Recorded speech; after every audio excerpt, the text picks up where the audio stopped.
பூவாலி நிகழ்ச்சி நேயர்களுக்கு எனது இனிய காலை வணக்கம். நம்ம வீடுகள்லையும் மாடிகள்லையும் தோட்டங்களை வளர்த்து பராமரித்து கொண்டிருக்கும் பூவாலி நிகழ்ச்சி நேயர்கள் எத்தனையோ செடிகளை நீங்கள் வச்சு வளர்த்துட்ருப்பீங்க. அதில் மூலிகை செடிகளை வளர்த்து அதனுடைய பயன்களை நீங்கள் தெரிஞ்சுக்கிட்டு அதையும் உங்கள் வீட்டில் வளர்த்தா நல்லாயிருக்கும் அப்படின்றதுனால தான் இந்த பூவாலி நிகழ்ச்சியில் ஒவ்வொரு நாளும் ஒவ்வொரு விதமான மூலிகைகளை நம்ம இந்த நிகழ்ச்சியில் பார்த்துட்ருக்கோம். அப்படி இன்றைக்கி நாம் பார்க்கக்கூடிய ஒரு மூலிகையுடைய பேர் பார்த்திங்கனாக்கா பற்படாகம்.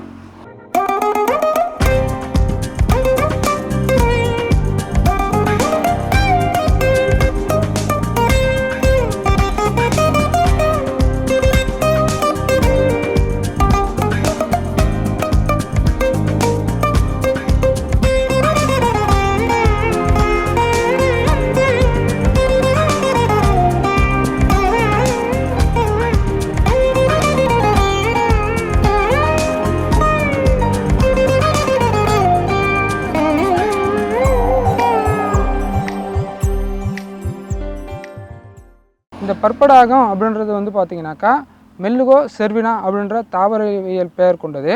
இது மெல்லுகேனிசியா அப்படின்ற ஒரு குடும்பத்தை சார்ந்தது. இது வந்து பார்த்திங்கனாக்கா சாதாரண ஒரு சிறு செடி தான். ஆனால் இதனுடைய அற்புதமான ஒரு ஆற்றல் வந்து நம்மளுடைய கிராமத்தில் இருக்கக்கூடியவங்களுக்கு தான் அது தெரியும்.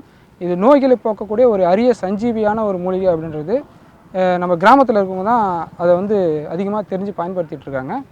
அப்படி நம்ம அந்த சிறு செடியாக வளரக்கூடிய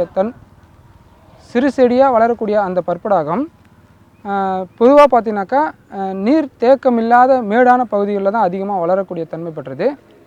இது வந்து பார்த்திங்கனாக்கா ஒவ்வொரு செடியும் வந்து பார்த்தோன்னா ஒரு குத்து செடி மாதிரி பூமியிலேருந்து படர்ந்து அது வேர்லேருந்து இலைகள் தோன்றும். அந்த மாதிரி பூமியில் படர்ந்து ஒரு 5 முதல் ஒரு 8 இலைகள் வரை அது தொடர்ந்து அடர்ந்து காணப்படும். அதனுடைய இலைகளின் நடுவில் இருந்து ஒரு கதிர், ஒரு இழை போன்ற ஒரு மெல்லிய கம்பி போன்ற ஒரு கதிர் தோன்றும். அந்த கதிர்கள் அதிகமாக பக்கத்தில் ஒரு கம்பி இழை போன்று அதிகமாக காணப்படும். அதனுடைய மொக்கு அது பார்த்திங்கனாக்கா நம்ம குண்டூசி இருக்குது பார்த்திங்களா, அந்த குண்டூசினுடைய தலைப்பு மாதிரி அதில் ஒரு மொக்கு இருக்கும். அதுதான் புஷ்பித்து காயாக மாறும்.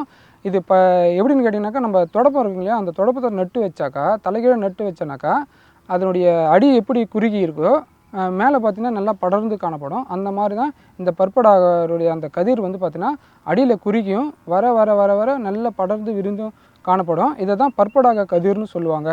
இந்த பற்படாக கதிரை தான் நம்ம பெரியவங்க என்ன பண்ணியிருக்காங்கனாக்கா இதை வந்து நம்ம அப்படியே உருவி சாப்பிடலாம்.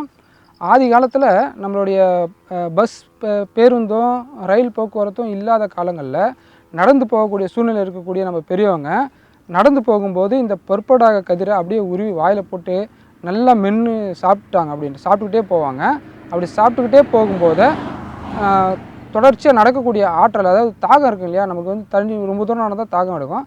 அந்த தாகத்தை போக்கக்கூடிய சக்தி இந்த பற்படாக கதிருக்கு உண்டு. அது மட்டும் இல்லைங்க, உடலுக்கு சுறுசுறுப்பு இன்னும் மேலும் 2 கிலோமீட்டர் நடக்கிறதுக்கு உண்டான ஆற்றலை இந்த பற்படாக கதிர் அதிகமாக நம்மளுக்கு கொடுக்கும்.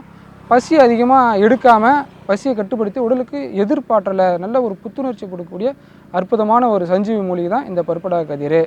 அது மட்டும் இல்லைங்க, இந்த பற்படாக கதிரை நம்ம குழந்தைங்க விளையாடுறாங்க இல்லையா, நம்ம கிராமத்தில் இருக்கக்கூடிய விளையாடுற குழந்தைங்க இந்த பற்படாக கதிரை அப்படியே உருவி வாயில் போட்டு மென்னுட்டு இருக்கிறதுனால தான் நம்ம குழந்தைங்களுக்கு அதிகமாக நோய் எதிர்ப்பு சக்தி, அதாவது ஜுரம் அதிகமாக வராத தடுக்கக்கூடிய ஆற்றல் இந்த பற்படாக கதிருக்கு உண்டு. அது மட்டும் இல்லைங்க, இந்த பற்படாக செடியை கொண்டு வந்து கல்லில் நல்லா தேய்ச்சோம்னா வழவழன்னு ஒரு சோப்பு நுரை மாதிரி வரும். அந்த நுரையை நம்மளுடைய உடல்லையும் தலைகள்லையும் நல்லா தேய்ச்சி குளித்தோம்னாக்கா நமக்கு எண்ணெய் சிக்கு, அந்த வேர்வை நாத்தம் இதெல்லாம் போக்கக்கூடிய சக்தி உண்டு. மேலும் வந்து கண்களுக்கு வந்து உடலுக்கு குளிர்ச்சி தந்து கண்களை நல்லா பார்வையை நல்லா கூர்மையாக பார்க்கக்கூடிய ஆற்றல் இந்த பற்படாக கதிரோட சோப்பு நுரைக்கு உண்டு. இது வந்து பார்த்திங்கன்னா பற்படாக கதிர் ஒரு கைப்பிடி, சீந்தில் கொடி இருக்குங்க இல்லையா, அந்த சீந்தில் கொடி ஒரு கைப்பிடி, கடுக்காய் தூள் ஒரு ஸ்பூன், ஒரு கடுக்காய் பவுட்ரு ஒரு ஸ்பூன் எடுத்துட்டோம்னாக்கா அதை நல்லா தண்ணியில் போட்டு கொதிக்க வச்சு ஒரு 4 டம்ளர் தண்ணியை 1 டம்ளராக கொதிக்க வச்சு அந்த தண்ணியை வடிகட்டி 1 ounce அப்படின்னு 3 வேளை காலை மதியம் இரவு அப்படின்னு 3 வேளை ஒரு ounce நம்ம குடிச்சிட்டு வந்தோம் அப்படின்னாக்கா நம்மளுக்கு வந்து இந்த பித்த ஜுரம் அந்த மாதிரியான ஒரு எதிர்ப்பு எப்படி சொல்கிறது நீர் வேட்கையான ஜுரங்கள்லாம் இது வந்து தணிக்கக்கூடிய ஆற்றல் பெற்றது. இப்படிப்பட்ட செடியை உங்கள் வீட்டில் வளர்க்கலாம். இது வந்து பார்த்தீங்கன்னா மேக்ஸிமம் மழைக்காலங்களில் தான் வளரக்கூடிய தன்மை பெற்றது. அது மட்டும் இல்லைங்களா, அந்த ரயில் போகுது பார்த்திங்கன்னா, அந்த ரயில் போகக்கூடிய தண்டவாளத்தை பக்கத்தில் நிறைய வளரக்கூடிய தன்மை பெற்றது. இரும்பு சத்துள்ள நிலங்களில் இது அதிகமாக காணப்படும். இதை நீங்கள் வீடுங்களில் ஒரு தொட்டியில் போட்டு தொட்டியில் நிறைய மண் கொட்டி அதன் மேலே இந்த செடியை நட்டு வச்சு வளர்க்கலாம். அப்படி இல்லைனா எங்கெல்லாம் அந்த செடிகள் இருக்குதோ அதை எடுத்துகிட்டு வந்து காய வச்சு நீங்கள் எடுத்து வச்சுக்கிட்டிங்கன்னா அதை பவுட்ரு பண்ணி நீங்கள் வச்சு பயன்படுத்தலாம். இப்படிப்பட்ட இந்த மூலிகையை நீங்கள் வீட்டில் வச்சு வளர்க்கணும். இதனுடைய பயன்களை நீங்கள் மட்டும் இல்லை, உங்களை சுற்றி இருக்கக்கூடிய எல்லா உறவினர்களுக்கும் எல்லா நண்பர்களுக்கும் நீங்கள் சொல்லி அதை பயன்படுத்தணும்னு சொல்லி கேட்டுக்கொள்கிறேன். இன்றைக்கி நம்ம அற்புதமான சஞ்சீவி மூலிகையான பற்படாகத்தை பற்றி பார்த்தோம். வேறொரு நாள் வேறொரு மூலிகையோடு உங்களை நான் சந்திக்கிறேன். நன்றி, வணக்கம்.